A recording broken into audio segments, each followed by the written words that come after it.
Allô, allô tout le monde et bienvenue pour une petite recette toute simple et toute courte aujourd'hui que j'ai découverte grâce à Ricardo. Alors, si vous ne connaissez pas Ricardo, vous allez sur Google, vous mettez Ricardo Lavallée, vous allez voir, c'est un Québécois hyper connu, on cite beaucoup en cuisine, on l'aime beaucoup et c'est vrai qu'il a des recettes faciles, agréables et vraiment super chouettes. Donc, en voici une qui n'est pas de saison, je l'admets, sauf si vous nous écoutez au mois d'août, pourquoi pas. C'est une recette avec des bleuets. Bon, ici, les bleuets sont un peu gros par rapport aux bleuets que j'ai l'habitude de travailler au Québec. Je pense qu'en Belgique, on appellerait ça des myrtilles. Et donc, on va faire des rochers, simplement des petits rochers de myrtilles au chocolat. Donc ici, j'ai 125 grammes de myrtilles que je vais mélanger dans mon chocolat fondu. Au Québec, les bleuets au chocolat, c'est un classique. Tous les Québécois connaissent ça. Tout le monde en mange. Tout le monde a ses préférés. Il y a ceux d'Oka, il y a ceux de Saint-Damien. Ici, ce seront ceux de Alu. Et donc, dans la recette initiale de Ricardo, lui mettait du quinoa soufflé. Alors, j'ai fait des recherches comme j'ai pu. Covid oblige, donc j'ai limité mes déplacements. Je suis allée dans un seul magasin où je pensais vraiment pouvoir en trouver. Il n'y en avait pas.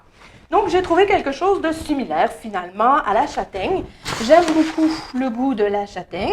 Donc, je me dis que ça va vraiment bien faire l'affaire. En plus, il y a des petites pépites de chocolat. Et donc, je vais mettre 2 cuillères à soupe et un peu plus. Et c'est ce qui va apporter le croquant, en fait, de notre recette et de nos rochers. Oups, petit bleuet à la mer. Et donc, voilà, on va les travailler délicatement. Le chocolat commence déjà à prendre. Et donc, on va ici, sur notre plaque, former des petits rochers. Hop. Les bleuets sont vraiment gros. En fait, c'est, je pense, la difficulté de ma version de la recette. Et donc, on va former des rochers qui vont aller au frigo et qui donc vont donner des petits monticules. Voilà, là, je crois que on a un problème de chocolat. Voilà, les rochers se forment tout seuls en fait. Hop. Donc, voilà. Voilà. Vous pourriez en faire des plus petits, mais là, manifestement, mon chocolat a décidé de jouer contre moi et de se figer plus vite que prévu. Et donc, j'ai déjà des rochers dans mon pichet.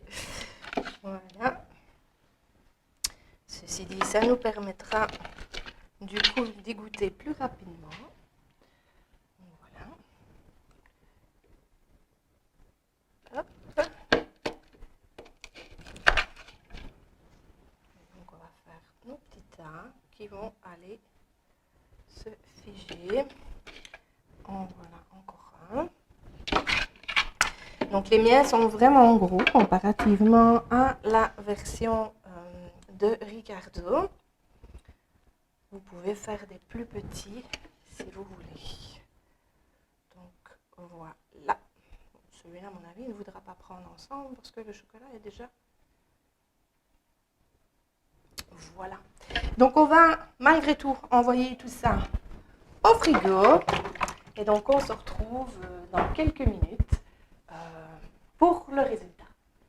Alors on a le résultat de nos rochers au bleuet. Donc j'avoue que je suis un peu déçue. Ça peut arriver, c'est des recettes que je teste, donc je suis sans filet, je ne l'avais jamais faite. Je ne sais pas ce qui est arrivé. Est-ce que mon chocolat a été mal tempéré? Est-ce que mes bleuets sont trop gros? N'empêche que, à mon avis, le goût y est. Donc, comme c'était déjà quasi figé dans mon pichet, je n'ai pas su faire les rochers de la taille que je souhaitais. Et puis, il y a des petits rochers ici qui ne se sont pas formés du coup. Mais c'est pas grave parce que ça ira demain matin dans mon yogourt maison et je suis certaine que ce sera délicieux. Donc voilà, on essaye. Parfois, ça fonctionne, parfois, ça fonctionne moins. Mais il y a toujours moyen de rattraper. À bientôt pour une nouvelle vidéo.